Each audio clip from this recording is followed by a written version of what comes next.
Eu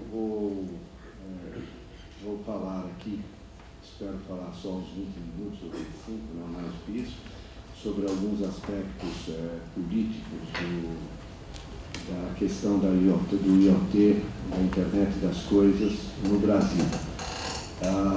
Eu estava no fim de semana pensando no que poderia ser útil colocar aqui para esta plateia, e decididamente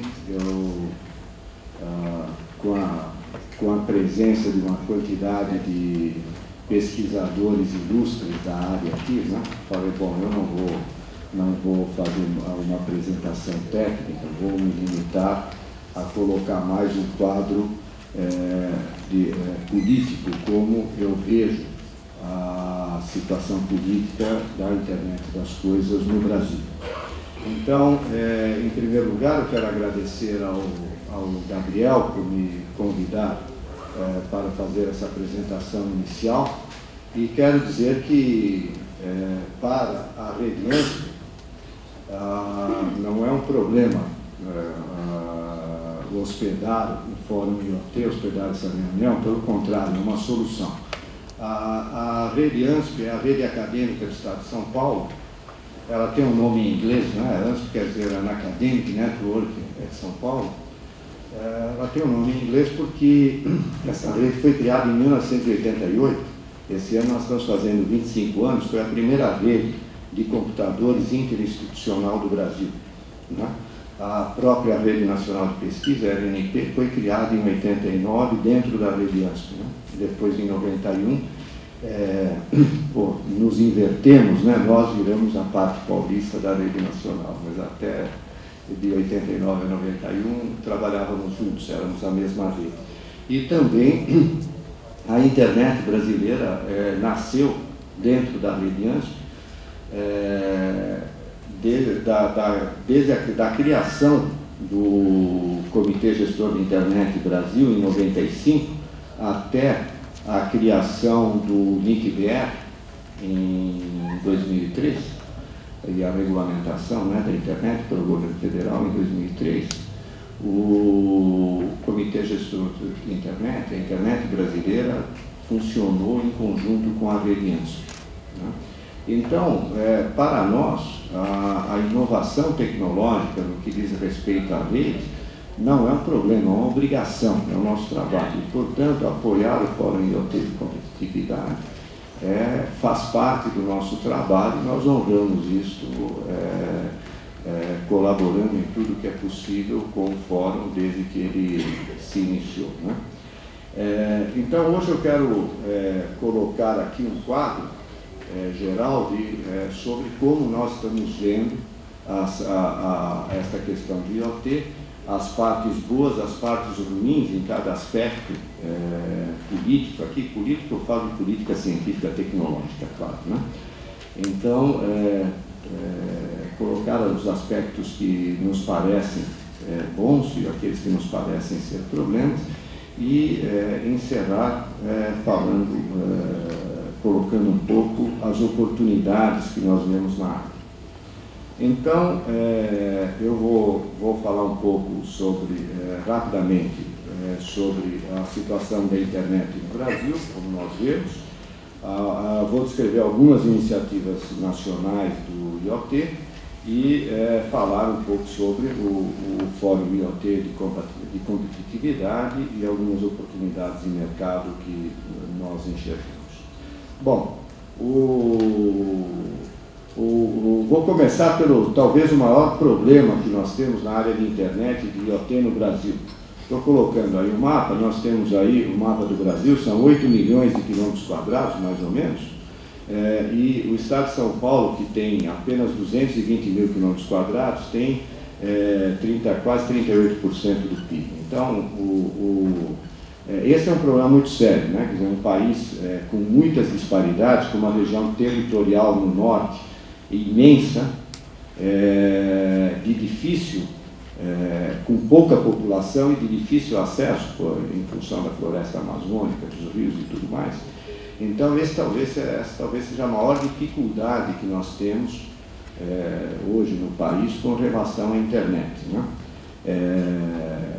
Para que vocês tenham uma ideia, aqui no norte do país, acima do rio Amazonas, nós ainda não temos um acesso decente à internet. Quer dizer, nós estamos há um ano e meio mais ou menos que se passou um cabo da Venezuela para o Brasil, para se ter pelo menos um acesso, não de satélite, né, ou de rádio, na região amazônica ao norte do rio Amazonas. Quer dizer, são complicações muito fortes e perigosas do ponto de vista econômico, né, quando você tem uma concentração muito grande.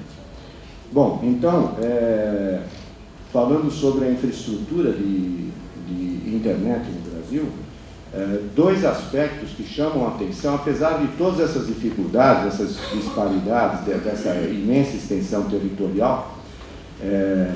Eu brinquei o ano passado no Fórum Internacional IoT em Bled, na Eslovênia, brinquei com o pessoal europeu ali, que o Brasil hoje é um país tão grande que tem fronteira com a Europa, não é? Nós temos uma fronteira com a Guiana Francesa aqui em cima, não? Mas, apesar de toda essa extensão territorial, nós temos hoje 80 milhões de pontos de internet, escritórios e casas conectados na internet brasileira. O que, para um país de 8 milhões de quilômetros quadrados e 200 milhões de habitantes, alguma coisa de respeito. E, mais importante para a área de IoT, nós temos mais de 200 milhões de telefones celulares habilitados hoje no país, né?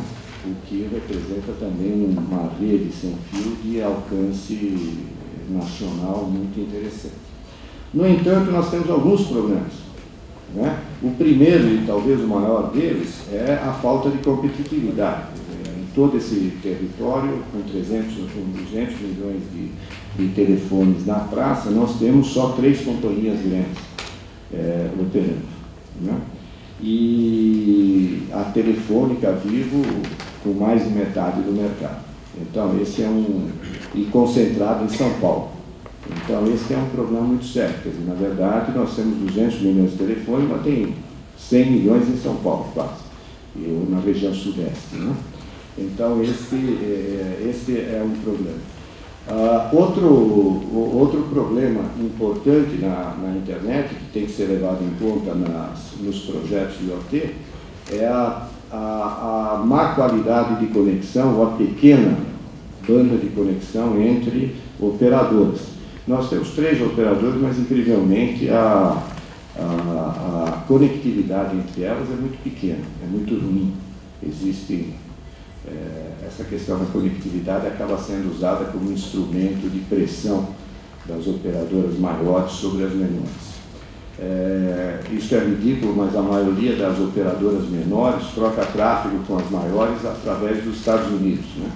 E não aqui dentro do Brasil. O Comitê Gestor de Internet tem feito um esforço muito grande para mudar esse quadro, mas é um pouco difícil, né? Ele montou uma estrutura de pontos de troca de tráfego nacionais, então as operadoras pequenas e médias, elas trocam tráfego entre si, conseguem fazer isso, mas as grandes ainda se recusam a fazer troca de tráfego, elas querem simplesmente vender.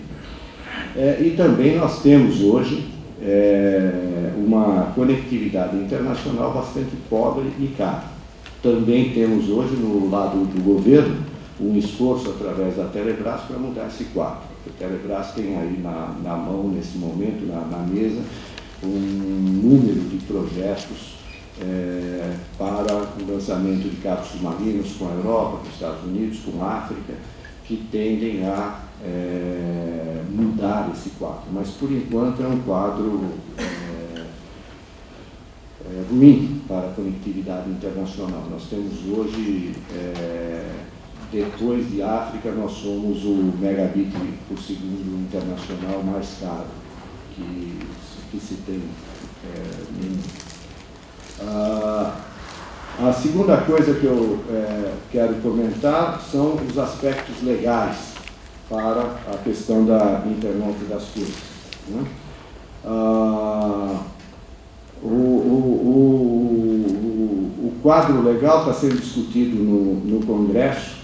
Eu não gosto de escrever isso, né? A gente, no ano passado, eu comentei no Fórum Internacional em Bled, na Eslovênia, que havia uma perspectiva de que essa questão fosse resolvida ainda no ano passado, mas não foi, né? Não se conseguiu fechar uma legislação sobre o assunto. Talvez se consiga fechar esse ano, mas de qualquer maneira, ainda a legislação está muito difusa nesse assunto, não existe uma legislação clara, e esse é um problema para os investimentos. Por outro lado, está sendo discutido amplamente, e temos uma perspectiva de ter uma legislação moderna e adequada. E uma coisa bastante interessante dentro disso é que, embora a legislação específica esteja sendo discutida, nós temos na Constituição brasileira uma legislação referente às questões de privacidade muito clara, e que tem, por diversos modos, tem tido uma jurisprudência muito interessante no Supremo Tribunal Federal, na Suprema Corte, toda vez que isso chega lá. Então, essa é uma parte boa, porque é sempre uma preocupação, uma das primeiras preocupações que se coloca com a questão da internet e de tudo, né, é a questão de como fica a privacidade. A parte ruim nisso, né, é que, na verdade, essa discussão no Congresso, né, ela está sendo discutida há 20 anos. Então a gente diz, bom, esse ano sai, mas sempre resta aquela dúvida. É igual que a inflação, né? O governo sempre jura que a inflação esse ano estará sob controle, mas ninguém leva muito a sério isso, né? Bom, no lado da tecnologia. No lado da tecnologia, nós temos alguns números impressionantes para o Brasil, né? Nós temos uma tecnologia de redes hoje no estado da arte. Tá? Nós temos hoje 75% da infraestrutura de redes que está aí colocada nas operadoras de telecomunicações, ela é nacional. E metade desses 75% são patentes nacionais, né? É tecnologia 100% nacional. Então isso é uma coisa muito interessante. E a coisa que faltava, né, até recentemente, que era ter uma indústria de chips de RFID, pelo menos, agora nós temos, né? O CIETEC está atuando nesta área. Então, são coisas, nós temos números muito bons. O que é preocupante nessa área é que, embora 75% da tecnologia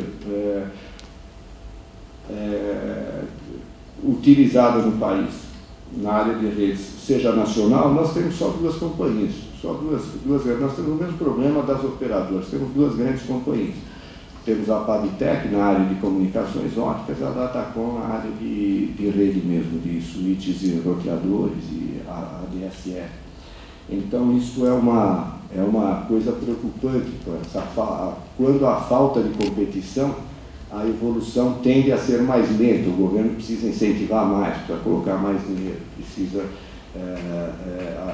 ter mais programas de incentivo. Então isso não é bom, né? Sempre que a gente fica dependendo dos programas de incentivo do governo, é ruim para a evolução tecnológica, né? Porque a máquina governamental é sempre mais lenta. O ideal era que nós tivéssemos mais companhias. Agora, nós sabemos uma coisa boa dentro dessa parte ruim, é que nós sabemos que o Ministério das Comunicações tem muita clareza desse problema e está está discutindo um programa nacional para mudar um bocado esse quadro, para ampliar o quadro produtivo na área de redes no país, né? E principalmente porque uma coisa que é um problema aqui. Falei de redes, mas estou falando de redes óticas ou redes com comunicação por cabo, né? Nós temos uma falha grande na área de rádio, né? E o Ministério das Comunicações também está trabalhando sobre isso. Outro problema, quer dizer, na área de RFID e na área de sensores, nós temos, eu escrevi aqui escrevi poucos fabricantes brasileiros, mas na verdade na área de RFID, por exemplo, tem um, né? Não é poucos, né? É um. E outra questão que provavelmente é consequência da falta de competitividade entre as operadoras de telecom é a questão do IP versão 6, que é um negócio que está meio fora do roadmap das empresas de telecomunicações no Brasil. O Comitê Gestor de Internet Brasil tem feito uma campanha grande, tem se esforçado muito, tem tratado de evangelizar as pessoas, mostrar às empresas que elas vão ter problemas à frente, se não migrarem, não tiverem planos de migração para o IPv6, mas ainda é uma coisa que está muito incipiente. Uma coisa, nós estamos tendo uma reunião da Rede ANSP desde terça-feira aqui, e uma notícia que me caiu, eu não tive tempo de colocar aqui na apresentação, mas me caiu como uma bomba, né? Eu não imaginava isso. A Unesp, a Universidade Estadual Paulista, é um dos maiores geradores de tráfego IPv6 do país. Isso é ridículo, né? Quer dizer, uma universidade relativamente pequena ser um dos maiores geradores de tráfego IPv6. Isso é uma coisa que está aí, está sendo trabalhado, né? Eu creio que não é um problema grave, porque todas as pessoas que definem políticas públicas no país sabem desse problema, estão trabalhando para resolver, mas é um problema que nós ainda temos. Bom, do lado das iniciativas, então, no Brasil, o governo brasileiro tem se preocupado bastante com isso, não só o Ministério da Ciência e Tecnologia, mas o Ministério das Comunicações, o próprio Ministério da Educação, as universidades, e temos coisas bastante interessantes nessa área.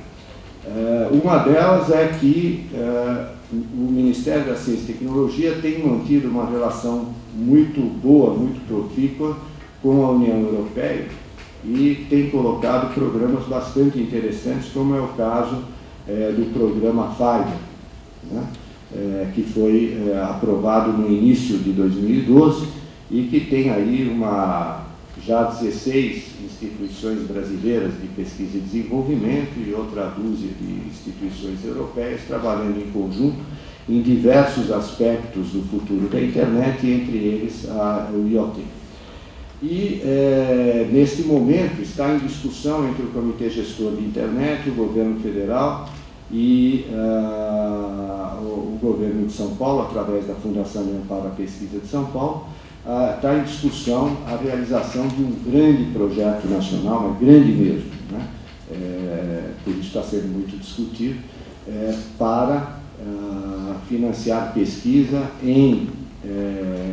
não só na universidade, mas principalmente em empresas na área, em todas as áreas do futuro da internet, o que inclui o IoT, né?